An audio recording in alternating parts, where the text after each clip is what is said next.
My favorite part of the Olympic Games is the opening ceremonies, but especially the Parade of Nations. That really is my favorite part.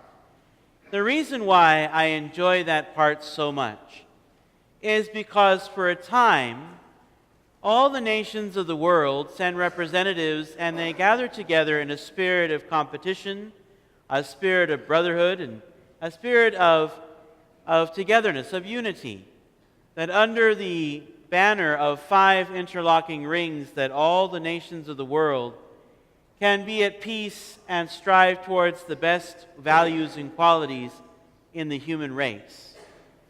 And how do we know that the Olympic Games have begun? What is the one thing that we know that signifies that the Games have begun? Lighting of the torch. It is the lighting of the torch. When that torch is lit, that torch that has been run all over the whole face of the earth, that has finally made its way to wherever the host city is, and the torch is lit within the main stadium in a place that's visible to all who are gathered, then we know that those games have begun, and within that time span of 16 days, then we can see that these competitions fulfill their course. We celebrate Epiphany. We celebrate the fact that God reveals himself to us. That through the light of a star, he brought together these magi from different places.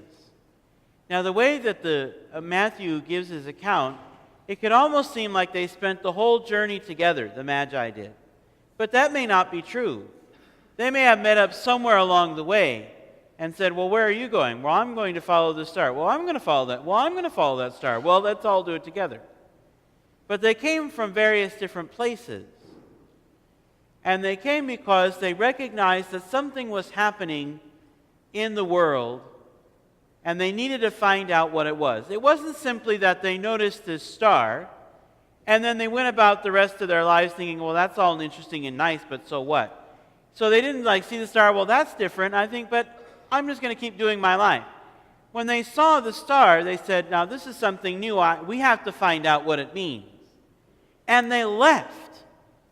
They left their place, their home, to journey very far to find out where this star would lead them.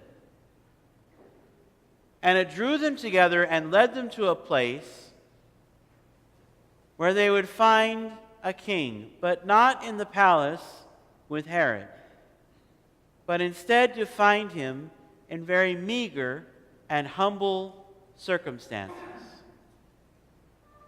See, this particular solemnity has so much to teach us.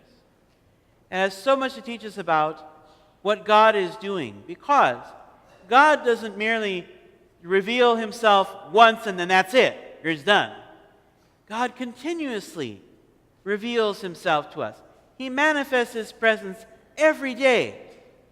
He opens his heart to us, pours out his life to us, his love to us every day, and draws us into that mystery over and over and over again. And so when we look at the visit of the Magi, we're just not, checking off on our list the different events that happened during the infancy of Jesus. It's like, well, we got the shepherds, yes. We got the sheep, yes. We got the cow in the manger, yes. Oh, 3 magi, yeah, there you go. No. They have something to teach us about how to respond to God's breaking into our lives. Now, I don't know about you, but I kind of like things to go pretty even Steven in my life. I don't like too many ups and downs. I don't like things to change too much. And when it does, I often think, okay, Lord, what's going on now? What's happening now? Because God will upset the apple cart a little bit.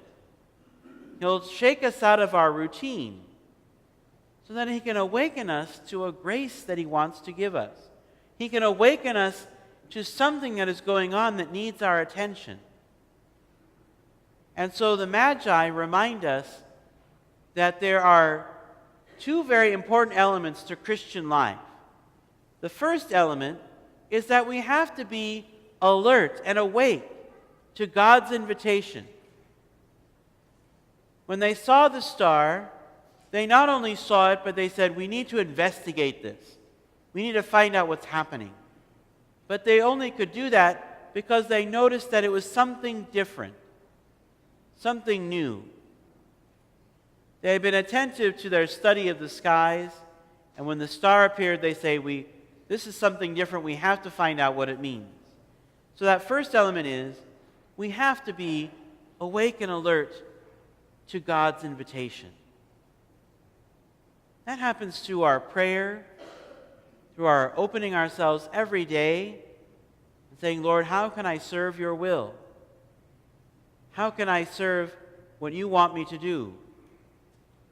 The second element that's so important from Christian life that the Magi can teach us is that it's not only important to simply be aware of God's presence. There must be a response. There must be some way that we respond to that presence. As I said earlier, it wasn't such that the Magi saw the star and then they just continued on with their lives. They left their country to investigate what was happening.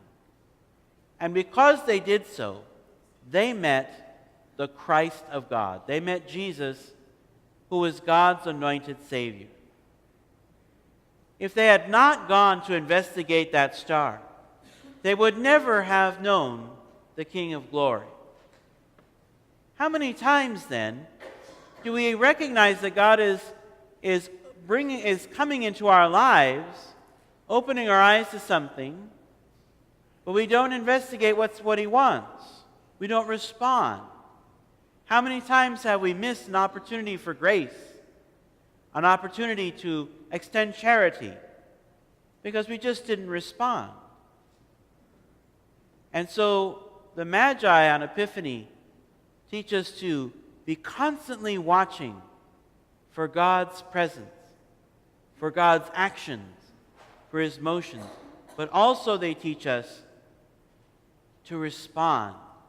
And when we hear God calling us, when we receive that invitation, to respond to this. St. John Baptiste de La Salle did a reflection on the Epiphany, and there's a portion of it I want to read to you because it's very beautiful. You'll have to excuse my technology here. We cannot sufficiently admire the faith of the holy Magi, for nothing was found in Israel, as St. Bernard says, to match the faith shown by the admirable Gentiles. We heard this, did we not? The Magi arrived in Jerusalem. They went to Herod. They said, we've come to see the newborn king. Nobody knew what they were talking about. Why not? They had the prophets, the law, the history with God, the covenant. Why could they not see this? And yet these Magi, who had none of that, were able to discern this because they recognized the appearance of that star. Nothing was found in Israel that compared to their faith in what God was doing. They behold a new extraordinary star. At this sight they leave for a distant land to seek one whom they do not know, who is not known even in his own land. Enlightened by this star, and even more so by the light of faith, they go to announce a new Son of Justice in the place where he was born. The star did not appear to them in vain, for this sight caused them to receive the grace of God, and it made this day a day of salvation for them, because they showed themselves most faithful to the divine inspiration. The appearance of that star was more than just some sort of celestial phenomena. It was the means by which God entered into their lives and gave them the grace of faith. And they responded to that inspiration to seek out what God was doing in the world. But this is the part that I think is so beautiful. He writes, "Are we attentive to the inspirations we receive from God, Are we as quick to follow them as these holy magi were in letting themselves be led by the star that guided them?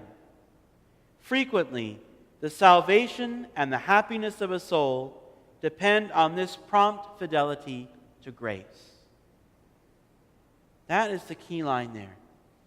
Frequently, the happiness and salvation of a soul depend on this prompt fidelity to grace. What St. John Baptiste de La Salle is trying to tell us is that the reason why we honor the Magi is because they responded to that grace quickly. They responded to God's call, and they were led to salvation. And what St. John the Baptiste de La Salle is asking us, do we respond also as quickly? Do we leap forward and respond to the Lord? Because He's constantly inviting us to share in His divine life. And if we look for salvation and happiness, St. John Baptiste de La Salle says, we should first look at how we're responding to God's call to grace. And ask ourselves, are we hearing the voice of the Lord? You've heard in Psalm 95, if today you hear His voice, harden not your hearts. We've all heard that part of the psalm, have we not? Okay, so we know that part. If today you hear His voice, harden not your hearts. But I say to you, if today you don't hear His voice, ask why not. That is what Epiphany teaches us. That God is always calling us into His divine life. And not only are we meant to be aware of God's actions and His presence, but we're also called to respond to them in faith. To do, as St. John Baptiste de La Salle says, to encounter salvation and happiness in our soul by our prompt fidelity to grace.